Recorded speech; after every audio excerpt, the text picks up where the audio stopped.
Welcome back, Movie Draft House. I'm your host, Mark, and it's another 5-minute review. In today's episode, we're going to be talking about the recently released on streaming. It's a Netflix original, Rebel Moon Part 1, A Child of Fire. There's a lot of hype behind this one, right? It's directed by Zack Snyder. It's also written by 3 people, Zack Snyder included, Kurt Johnstad and Shay Hatton.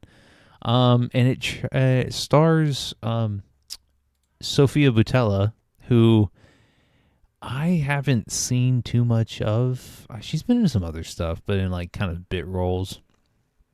But previously to this, she was in, just not a lot. But it stars Sofia Boutella, Jaman Hensu, Ed Skrein, Michelle Huisman.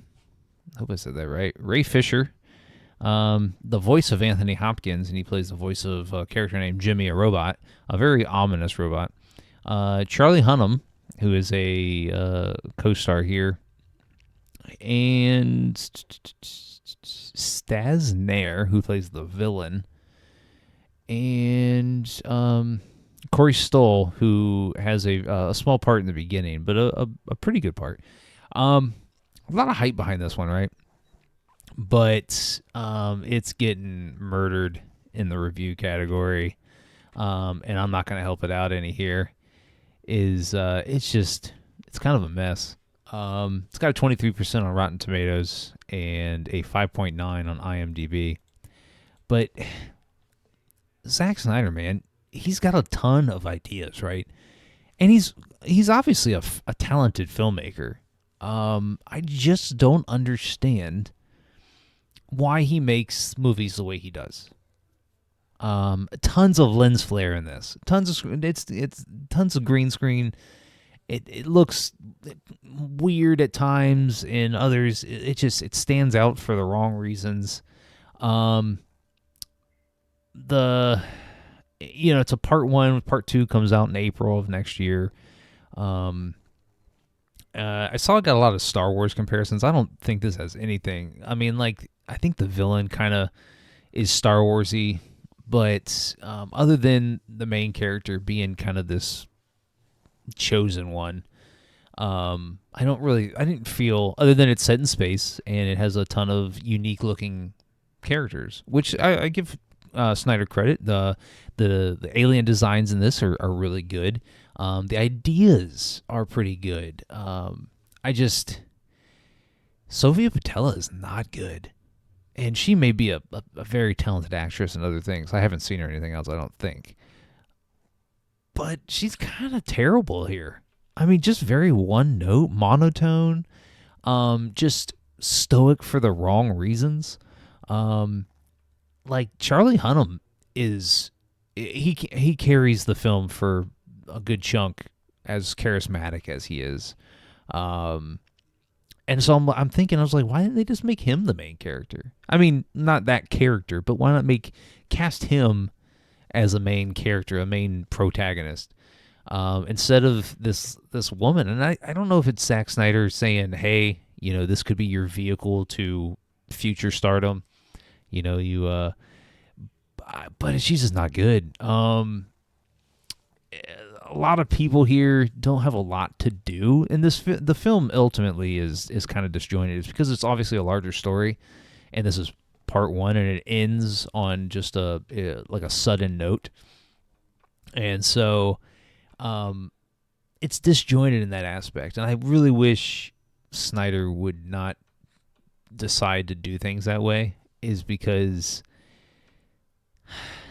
he's made good films.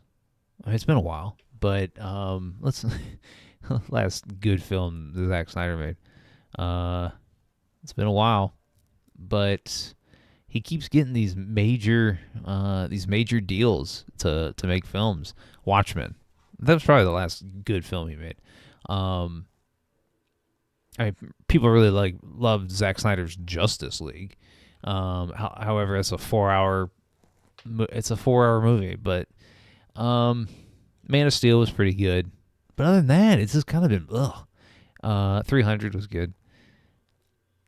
I just don't understand his filmmaking decisions. There's tons of slow-mo. Here's a slow-mo guy. Why? Who cares, man? Just make good action scenes. And the action scenes here, I think they're bogged down because of the slow motion. But lens flare all over, green screen to death, slow-mo to death, disjointed storytelling. You don't really care. It's an ensemble piece. So like this entire movie, the main character is just going different places and recruiting people to take a stand against the motherland or mothership or whatever it's called. I thought what's his face, Stasnair, who I don't know, never seen before, but was pretty good as the villain, the main antagonist. And at the end of the movie, we're introduced to the bigger antagonist. So I'm gonna say skip it. I didn't like it at all. Skip it. It's 2 hours and 15 minutes, and it feels 2 hours and 15 minutes, right? It's unfortunate because this could have been a really good one for Netflix, and it still might. It still might be, one of Netflix's most streamed things, but I don't know. I'm gonna say this sucks. I don't have a banner for this sucks, but it sucks. Anyways, hit the subscribe button when it pops up so you don't miss any future content here on the podcast. And you want to follow the podcast on all of your favorite social media platforms. We're on at Movie Draft House on Twitter, TikTok, Instagram, right here on YouTube. We're doing big things everywhere. And if, don't forget that the podcast releases weekly every Thursday on your favorite podcast streaming platform, Spotify, Apple Podcasts, Google Podcasts, anywhere you get your podcasts. We're right there with you. And we'll catch you next time. Stop.